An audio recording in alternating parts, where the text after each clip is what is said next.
400 trabajadores, digamos, implicados en estos pedidos. Lo interesante en estos pedidos de suspensión de actividad laboral es que muchas empresas, ya tomando conciencia de que aquí todos tenemos que poner el hombro, muchas ya están pidiendo la suspensión pero con goce de salario. Es decir, si el trabajador ganaba más del salario mínimo, la empresa pide suspender las actividades pero garantizándole un salario mínimo o un porcentaje que no es menor del 50%. Nosotros, Carlos, desde el principio, el Ministerio del Trabajo ha tomado las medidas para cuidar a los trabajadores y a los empleadores. Y a través del tripartismo, trabajando con la Unión Industrial Paraguaya, con las centrales obreras, con diferentes gremios del país y también con cada empresa que nos llama, nos busca para tener una solución. Decimos que nosotros no tenemos todas las respuestas, todas las soluciones. Es un caso inédito, un caso no previsto que nos está tocando vivir y bueno, tenemos que ser muy creativos y construir entre todos las respuestas a esto que nos preocupa, que es el empleo, la generación de ingresos de las familias paraguayas. Y ese es el número que hoy tenemos, Carlos. 600 despidos injustificados, 1.400 trabajadores en pedidos de suspensión. Todavía no ha sido otorgado ningún pedido de suspensión porque están en estudio. El Código Laboral, la legislación laboral nos dice que tenemos que estudiar caso por caso y bueno, ninguna suspensión ha sido aún otorgada, pero de las 36, 6 empresas han pedido suspensión con goce de salario. En relación a lo que decía la ministra Gustavo, si anoté bien, 600 despidos injustificados y 36 pedidos de suspensión que afectarían a 1.400 trabajadores. ¿Qué está pasando ahora? ¿Cuál es el pulso que estás tomando ahora mismo a las empresas, no solamente a las mini y pequeñas empresas, sino a las empresas en general? Bueno, eso hay que tener en cuenta que hay que analizar de acuerdo al sector, ¿verdad? Yo te puedo decir dos sectores que están ampliamente perjudicados, que son los gastronómicos, que inclusive no pueden abrir sus locales en donde sirven las comidas, y los hoteles, ¿verdad? Son dos sectores bastante golpeados por esta situación, en donde sus ingresos se puede decir que son cero en este momento. Entonces, es por eso que estamos tratando de ayudar y tratando de buscar todas las alternativas y las medidas necesarias para justamente hacer algo que es importante, darle liquidez a la economía paraguaya. O sea, la liquidez es lo que va a permitir que lo que la ministra está planteando en este momento se pueda cumplir. Porque vamos a hablar de una pequeña y mediana empresa que tiene en este momento ingreso cero. ¿Cómo va a hacer frente a poder pagar salarios si no tiene la posibilidad, porque no tiene justamente la liquidez que necesita para poder hacerlo? Yo vengo de un sector que es muy solidario, y eso yo siempre digo. El sector industrial es solidario porque el trabajador en la industria no es un trabajador cualquiera, es un trabajador que ya conoce lo que está haciendo, por lo tanto,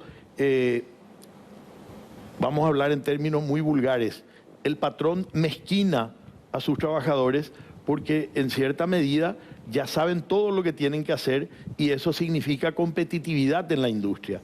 Por lo tanto, nos aflige muchísimo esta situación y vemos que desde el Ministerio y colaborando conjuntamente entre la UIP y el Ministerio, se están buscando medidas paliativas al problema que le generan las pequeñas y medianas empresas porque no tienen ingresos, y por el otro lado también a las grandes empresas que en este momento también se han visto reducidos sus ingresos en forma Gustavo, importante. Una precisión, dijiste darle liquidez a la economía. ¿Cómo se entiende eso y cómo hacerlo en la práctica? Bueno, en primer término, buscar las medidas de que el Banco Central saque resoluciones y medidas, valga la redundancia, que permitan darle liquidez al sistema financiero, para que a su vez el sistema financiero sea capaz de poder refinanciar, sea capaz de otorgar nuevos créditos para justamente los problemas generados por la falta de ingresos, porque realmente si vamos a ir de abajo para arriba hay que cuidar el empleo, porque hay que cuidar a los trabajadores. Y hay que cuidar a los trabajadores para cuidar a la empresa. Entonces, definitivamente hay que buscar soluciones, hay que darle liquidez al mercado, hay que darle herramientas también a los bancos privados como para que en este momento algunas resoluciones que son muy exigentes, que se ven en los protocolos de Basilea, también se pueda hacer un paréntesis, porque la ministra decía recién que esto es inédito en materia laboral, y yo le puedo decir a la ministra que esto es inédito en materia de economía mundial. O sea, no existe en ningún libro de economía lo que está ocurriendo. Por lo tanto, eso requiere de que estemos todos juntos, trabajando todos juntos para ser lo más creativo posible y encontrar esas medidas que le den liquidez a la economía para que justamente las empresas puedan hacer frente a sus compromisos y sobre todo mantener los puestos de trabajo. Porque en definitiva, ¿qué es lo que pasaría si se pierden miles de puestos de trabajo? ¿En qué va a repercutir eso? Y va a ser el círculo absolutamente vicioso, porque esa gente no va a tener recursos, no va a consumir, y entonces el consumo va a caer abruptamente. Y lo más terrible de todo es que esas personas que se quedan sin ingresos, ¿cómo van a alimentarse? ¿Cómo van a alimentar a sus familias? Entonces, ¿vamos a ponernos todos en esta situación o no? Y creo que tenemos que ponernos todos para no llegar a esos extremos en que desesperado un padre de familia que no tiene ingresos y que tiene que darle de comer a su familia es capaz de hacer cualquier cosa. Gustavo, a propósito de eso, ¿qué piensan ustedes de este proyecto de ley? No sé si a estas horas ya la Cámara de Diputados aprobó finalmente y tenemos sancionada la ley, pero este proyecto de ley de emergencia económica planteado por el Ejecutivo, ¿están de acuerdo en los términos en que se ha planteado? Y por otro lado, también para la ministra, después otra pregunta que tiene que ver con las redes de contención que se están desplegando para poder sostener a estos trabajadores. Bueno, yo creo que esa ley contempla muchas cosas muy importantes, si bien creemos que hay más cosas que se puedan hacer, y sobre todo desde el sector financiero, el Banco Central. El Banco Central está todavía un poquitito duro y seguramente va a esperar a que esta situación se vaya desarrollando para seguir tomando medidas. Pero aquí lo que hay que tratar de evitar es que no haya liquidez en el mercado. Eso es lo que hay que limitar. Hay que tratar de evitar y a través de varias cosas. La moratoria en los impuestos, la moratoria en pagar el IPS, la moratoria en pagar los servicios. Eso no es más que dejar que las empresas que tienen sus ingresos reducidos o que las micro y pequeñas empresas que no tienen ingresos, entonces puedan, digamos, obtener liquidez para poder mantenerse, oxígeno, y para poder tratar de evitar de que las empresas quiebren. Ministra, la pregunta que le hacía de las redes de contención. Bueno, nosotros desde un principio y desde el Gobierno Nacional, con una clara visión del presidente, todas las medidas económicas que ya se lanzaron y la ley de emergencia, Menchi, que ya se lanzó y fue ya aprobada por la Cámara de Diputados hace unos momentos, está pensada para, por supuesto, proteger y priorizar la salud y la vida de nuestra gente. Y en segundo lugar, sostener el empleo. Justamente lo que decía Gustavo, dar liquidez a todo el sistema, alivianar gastos de las micro, pequeñas y medianas para que puedan tener realmente ese sostén que les permita retener el empleo. Y quiero explicarles un poquito esa red de contención, Menchi. En primer lugar, el Ministerio del Trabajo sacó unas cuantas reglas, unas cuantas herramientas, un menú, como decimos nosotros, que le permitió a muchos empleadores sostener el empleo hasta marzo, esta primera etapa que tuvimos ya de restricción, como las vacaciones remuneradas anticipadas, el pago del aguinaldo proporcional, el trabajo a distancia, que lo regulamos también y que permitió que muchas empresas, bueno, digamos, dispensen a sus trabajadores y hagan que trabajen desde sus casas. Con eso cuidamos la salud y hacemos que también generen ingresos. Además de estas medidas que fueron totalmente consensuadas y estas respuestas construidas con los empleadores y también con las centrales obreras, sacamos este paquete de medidas. Un paquete de medidas que ya lo adelantamos, como ciertas medidas de crédito, que ya hoy el sistema bancario, como ustedes habrán podido leer y ver, ya está ofreciendo al mercado, ya está ofreciendo a los empleadores y muchos de ellos ya están tomando estos créditos. Ahora bien, la ley de emergencia, ¿por qué es tan importante? La ley de emergencia apunta no solamente a la micro, pequeña y mediana con la línea de crédito, estamos hablando de más de 45 millones de dólares disponibles a través del crédito agrícola de habilitación, la AFD y el Fondo de Garantía de MIPYMES, que va a estar disponible para esa micro y pequeña que tenga que recuperarse y sostener el empleo. Pero también y sobre todo, trabajamos mucho con el Ministerio de Hacienda para poder llegar con una ayuda económica al trabajador. Y estamos hablando de 100 millones de dólares para los asalariados formales. Ese asalariado formal que estaba en IPS y que ahora salió, entre esos 600 despidos injustificados, o que de aquí en más tenga que salir un tiempo o tenga que dejar de trabajar por una suspensión de un contrato laboral. Entonces ahí tenemos hoy en IPS 700.000 trabajadores asalariados inscriptos y estimamos nosotros que un porcentaje de estos 700.000 vamos a poder ayudar con los 100 millones de dólares con un pago de un subsidio del 50% del salario. Esa ley, Menchi, la estamos también ya trabajando, una ley reglamentaria de la ley de emergencia. Estamos reglamentándola con IPS. En estos días más vamos a anunciar esa ley que tiene medidas muy importantes que voy a contarles en unos minutos. Además de este pago al asalariado formal que va a tener un subsidio, digamos, por parte del Estado, está el trabajador informal. Estamos hablando de 1.500.000 trabajadores independientes informales, los cuentapropistas, que van a tener un 25% del salario mínimo por 2 meses, eso está previsto y es un monto de 300 millones de dólares. La innovación que queremos implementar es que todos estos trabajadores que quieran recibir este subsidio tienen que formalizarse. Esta es la gran oportunidad para que nuestros trabajadores salgan de la oscuridad, se formalicen y bueno, puedan tener esta mano del Estado, que es una mano muy presente y muy concreta. ¿Cuál es el plan? En abril, la primera quincena de abril, llegar ya con el subsidio a los trabajadores asalariados despedidos, por un lado, y los trabajadores informales o cuentapropistas con una ayuda que le va a servir, digamos, ya de ingresos básicos. Otra medida importantísima que nos pidieron todos los trabajadores y está en la ley de emergencia es la posposición y fraccionamiento de los servicios públicos, sí, ANDE, ESAP, Copaco, que bueno, es una medida que le va a aliviar mucho los gastos. Y también todo lo que tiene que ver con ESAP. También tenemos una medida muy importante de no desalojo por falta de pago de alquileres. Tenemos que entender que el 80% de los trabajadores paraguayos paga alquiler.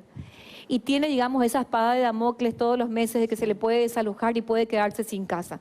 Bueno, esta ley de emergencia también en su último artículo prevé que durante estos meses, hasta junio, nadie pueda plantear un desalojo siempre que el inquilino o el trabajador pague al menos el 40% de ese alquiler. Nosotros entendemos, Menchi y los Carlos, que todas estas medidas pueden no ser un 100% aceptadas. O sea, a lo mejor vamos a tener disensos, desacuerdos, que es sano, que siempre es bueno para debatir, pero es un ejercicio, es todos los días un construir nuevas respuestas y tratar, como decimos nosotros, de que todo el sacrificio que hacemos no pese, o toda la pérdida no pese sobre el eslabón más débil, que en este caso sin duda es el trabajador y sobre todo las pequeñas empresas. Carlos. Muchísimas gracias, muy amable Gustavo por habernos acompañado. La ministra sigue con nosotros y lo prometido, ahora tenemos la placa del ministro Mazzoleni sobre los últimos datos cuando el señor director quiera. Confirman 4 nuevos casos. Lean, hoy procesamos 51 muestras, 4 resultaron positivos, 3 del exterior, 1 relacionada a contacto con viajero. Tenemos 4 pacientes internados, los restantes en sus casas en aislamiento. Total de casos en el país, 41.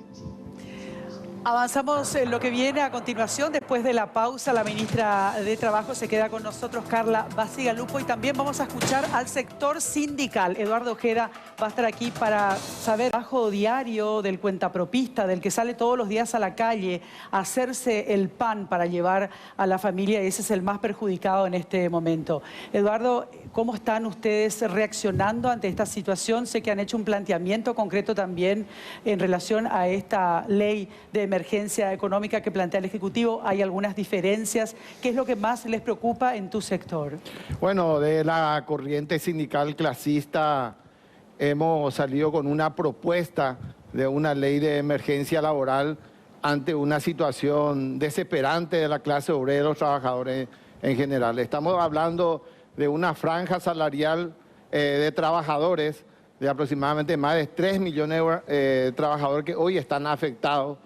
700.000 trabajadores aproximadamente están dentro de la franja de la formalidad que es el IPS y más de 2 millones de trabajadores que están fuera de esa formalidad que hoy en su casa están desesperados porque afuera hay una medida de restricción y adentro no hay dinero, no hay plata y no hay que comer. Entonces, nosotros consideramos que el gobierno tiene que dar salida a esta situación. No se puede tomar esto con medidas de restricción nomás, sino no tener en cuenta ese problema de los trabajadores. Ahí nosotros estamos muy preocupados porque la ministra del Trabajo ha salido con medidas de que se va a garantizar el salario, y estoy hablando de una franja salarial de trabajadores, aproximadamente de 500.000 trabajadores,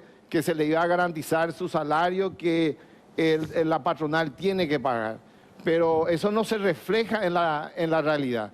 Tenemos fábricas, obreros que ya tienen suspensión laboral, ya recurren a vacaciones, y esa masa de obreros, de trabajadores, estamos hablando de 500.000 trabajadores aproximadamente, ya en 15 días máximo, 10 días, 15 días, se terminan ya los recursos de las vacaciones. Y las patronales están solicitando suspensiones laborales. Y ese grupo importante de trabajadores hoy ya está en la incertidumbre. ¿Qué va a pasar conmigo? Me voy a quedar sin trabajo, sin salario, y ahí hay una realidad desesperante. Por otro lado, hablamos de casi 2 millones de trabajadores que ya su economía paró totalmente. Ya no hay posibilidad de vender yuyo, no hay posibilidad de hacer trabajo informal, autónomo, y algunos de pequeñas empresas que ya cerraron. Entonces, ahí no hay una respuesta material concreta. Ahora hay un planteo del gobierno, un plan de emergencia que va a abarcar aproximadamente a 1,5 millones de trabajadores, y estamos viendo que aproximadamente 700.000 mensuales va a llegar a esos trabajadores, pero eso es insuficiente. No se puede vivir, y además subieron los precios más de 50%, y esa realidad es lo que nosotros estamos planteando concretamente con este plan de emergencia laboral. Ya hemos presentado al presidente del Congreso, a la Comisión de Presupuesto del Senado, y el viernes vamos a presentarle a la ministra, conversar con ella también sobre este tema. Nosotros planteamos que se garantice el salario al sector público y privado. En nuestro proyecto de ley planteamos que los trabajadores de esa franja salarial que está en la formalidad del IPS perciban su salario mínimo, que se le garantice, pero eso tiene que recibir un crédito del sector empresarial de parte del Estado sin intereses, y el trabajador al retorno de esta crisis que tenemos pueda pagar con jornadas laborales semanales. Por otro lado, el sector informal, 70% pedimos nosotros que se garantice el ingreso para el trabajador. Así podemos luchar igual a igual, y no desafía nuestra patria, no desafía la salud de nuestro pueblo. Y si eso no se da salida, nosotros consideramos que va a haber problemas muy graves y problemas sociales. Carlos. Carlos, ¿a qué te referís con problemas sociales? Bueno, y si afuera te espera la epidemia y tiene hambre tu familia, y vamos a tener que salir a la calle a protestar, vamos a tener que presionarle al gobierno, a las autoridades, no tenemos otro camino. Nosotros estamos teniendo contacto con todos los sindicatos y estamos hablando con otros sindicatos también, que la gente, por esta propuesta que tenemos, y la reacción es que todos quieren acompañar esta medida sanitaria, porque no hay otro camino para nosotros. Creemos que la única forma de vencer esto, y se ha dado a nivel mundial, de que hay que agilarse, hay que pelear para atajar esta epidemia, pero hay que darle solución a los obreros, a los trabajadores, para que se pueda quedar en la casa. ¿Qué dice la ministra a propósito, Claro. verdad? No, y precisamente, perdón, Menchi, No, por para favor. simplemente sumar también, tengo entendido que también el Ministerio del Trabajo solicitó un plan de emergencia al Ministerio de Hacienda justamente para cubrir esta situación que plantea Eduardo, creo que de unos 300 millones de dólares. Así es, Carlos. Hoy nosotros tenemos previsto los dos sectores. El sector independiente, de 1.500.000 personas, y el sector dependiente o formal, de 1.500.000. Sumados son nuestros 3 millones de personas ocupadas, según los datos de la DGEC. La preocupación de Eduardo es obviamente atendible. Nosotros todas estas medidas que lanzamos a través de la ley de emergencia, las dialogamos, las construimos con las centrales obreras desde el Consejo Consultivo Tripartito y también con el sector empresarial, pero gustosos. Vamos a recibir, por supuesto, a Eduardo. Hoy estábamos hablando de algunas ideas muy interesantes que tiene el sindicato y, por supuesto, estamos para construir el día a día. Acá no tenemos la solución mágica ni todas las respuestas de entrada. Ahora, sí tenemos, como vos decís, Carlos, previsto llegar a ese sector informal, cuenta propista y también al sector formal. Y otra medida muy importante que la estamos ya lanzando, si Dios quiere, esta semana, es el aporte patronal. Esa preocupación que tienen todos los empleadores de tener que pagar sí o sí en marzo, ahora vence ya, digamos, el tiempo para presentar o para pagar la cuota patronal. Bueno, estamos trabajando con IPS en dar facilidades de pago, posponer la cuota patronal, luego fraccionarla, pero sobre todo dar cobertura al trabajador durante todo este tiempo. Es decir, desde que empezó el coronavirus hasta que esto se termine, todo trabajador paraguayo, aunque haya sido despedido, suspendido o el empleador deje de pagar, va a tener cobertura de seguridad social, no solamente en lo que hace a salud, sino también el reposo, ese subsidio por reposo, que en el caso del dengue, bueno, fueron más de 34.000 millones, y en este caso hoy ya le está posibilitando a ese trabajador quedarse en su casa y reposar, pero percibir el 50% del salario mínimo. O sea, es realmente importantísimo ese aporte que recibe el trabajador. Y sí, tenemos seguramente más respuestas que construir, pero hoy, sinceramente, con estas medidas quiero contarles que estamos a tono de lo que está haciendo todo el CONOSUR y muchos países. Nosotros hemos formado un equipo de ministerios del trabajo del CONOSUR y todo el día estamos intercambiando medidas, respuestas, iniciativas con los diferentes ministros. Y quiero contarles que en realidad Paraguay no debe nada, es decir, todas las medidas que sacamos, incluso esta ley de emergencia, hoy es ejemplo, nos pidió Chile, que mañana nos reunamos en una teleconferencia porque quieren saber qué medidas hicimos y cómo vamos a implementar las medidas de la ley de emergencia, porque realmente son innovadoras y bueno, estamos tratando de llegar con la respuesta más integral posible para el eslabón que a nosotros nos preocupa más, que es el sector de trabajadores y las pequeñas empresas. Y sobre todo los tiempos que van corriendo y los fonditos que se van acabando, ¿verdad? Entonces, bueno, se va a dar el encuentro el próximo viernes para poder seguir afilando un poquito todas estas medidas. Lamentablemente ahora se nos acabó el tiempo, Eduardo. Urgente, 30 segundos. 30 segundos. Uno, urgente. Hay que dar respuesta a los trabajadores. Ya hay hambre en la familia paraguaya. Y por otro lado, el tema de control de precios de la canasta familiar. No puede ser que haya impunidad, tanta impunidad, están subiendo los precios y con esta crisis no hay plata en la familia paraguaya, los trabajadores no tienen recursos y encima suben los precios. Por otro lado, el tema de la bioseguridad para los trabajadores de la salud. Nosotros nuestra plena solidaridad a los trabajadores de la salud, del IPS, de los sectores públicos, pero la bioseguridad, yo ya le hablé a la ministra, se tiene que tomar en serio. No se puede permitir llevar a la muerte segura a los trabajadores de la salud. También estamos hablando del tema de IPS, que se construya, que se genere prevención, no después lamentarnos. Por eso exigimos bioseguridad para también a los trabajadores de la salud, control de precios por último y un plan de una emergencia laboral urgente para los trabajadores. Gracias, Eduardo. Gracias, ministra. Muy amables. Y en instantes, lo decía Eduardo Ojeda, urgente. Bueno, el que va a estar de manera urgente es Benigno López. Nos están diciendo, ya no podemos pagar nuestros alquileres en los comercios. Nos están diciendo, ya no podemos aguantar la caída de las ventas. Nos están diciendo, hay ya despedidos. ¿Qué respuesta tiene el gobierno a nivel económico? Enseguida con el